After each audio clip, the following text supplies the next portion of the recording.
So today I'm back for another budget video. This time with the most so far at $50, in Thai baht of course. So to start with, I thought I'd go and look at one of the tourist attractions here in Pattaya, called Mini Siam. But to get there, I had to call a taxi using the Bolt app, which cost me. But this tourist attraction itself isn't free. You need a ticket, so I got one online beforehand to avoid the door prices. And that cost me.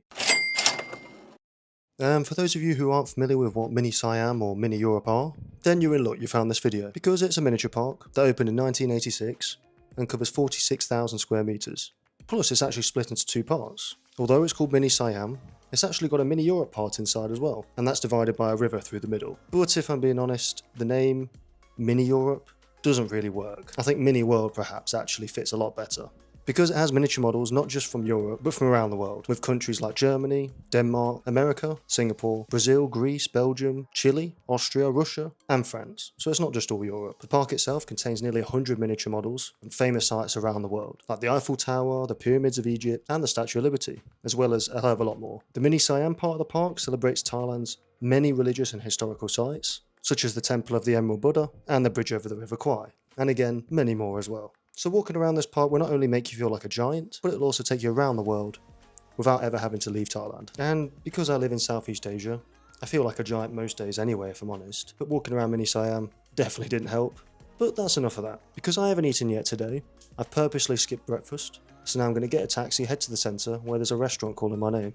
Because I don't eat many British meals or food, shall I say, in Thailand. Because mostly all the English breakfast meals, for example, in foreign countries just aren't that good. I mean, most of the time it's barely one sausage, a strip of bacon that isn't really bacon, and then they just put any beans they can find just to, I don't know, complete the meal, I guess. And that ends up covering most of the plate anyway and fills all the space. But this place I'm going to apparently is different. It's meant to serve a pretty good and close to the real thing, English Sunday roast, or Sunday dinner, whatever you want to call it. And would you believe today is Sunday? So as I'm sure you can figure out, that's where I'm going now, and the taxi to get there cost me.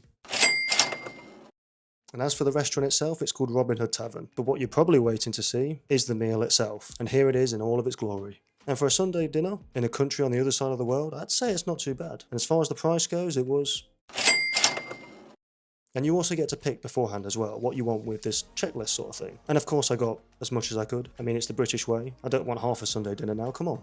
I want the real thing. Then after that absolute feast and a reminder of what I'm missing back home every Sunday, and also the reminder of the food coma that's now kicking in too, I'm going to head back to my condo now for a bit, just to chill for a bit. So again, I've used the Bolt app to order a taxi home, which cost me. And honestly, I haven't done much else till this point really, but I still have money to spend. So I figured why not have a massage? Since downstairs at my condo, they offer them at a very good price, and that price is... And now that leaves the final chance to spend the rest of my $50 budget at the market for dinner. Since all I've eaten today is a Sunday dinner so far. But that was this afternoon. So it's time for another feast. At the market I go to every night already. But this time with more money to spend. And it's not just for me, but of course most of it is. So as for what I got and the prices, I got a meat feast pizza, which was $7, a double bacon beef burger, which is $4, a pork burger, $1.50, 2 fruit smoothies at $2, and 6 scallops, $1.50. And this is why I love the market near me. You can get almost everything. So this accidental Western food day, I guess you could say, has come to an end. So today it's back to my normal diet, I think, and my normal daily budget as well. At least until next Sunday anyway, because that Sunday dinner was pretty good. But that wraps up my $50 day here in Pattaya, Thailand. And if you want to spend $50 a day in Thailand just like me, by living here, and you're actually serious about moving, check my link in the description to my website, which has my full move to Thailand guide. That's there to help you guys with the move, so you have no issues at all. And if you enjoyed the video, make sure to leave a like, but that's it for today, and as always, I'll see you guys in the next video.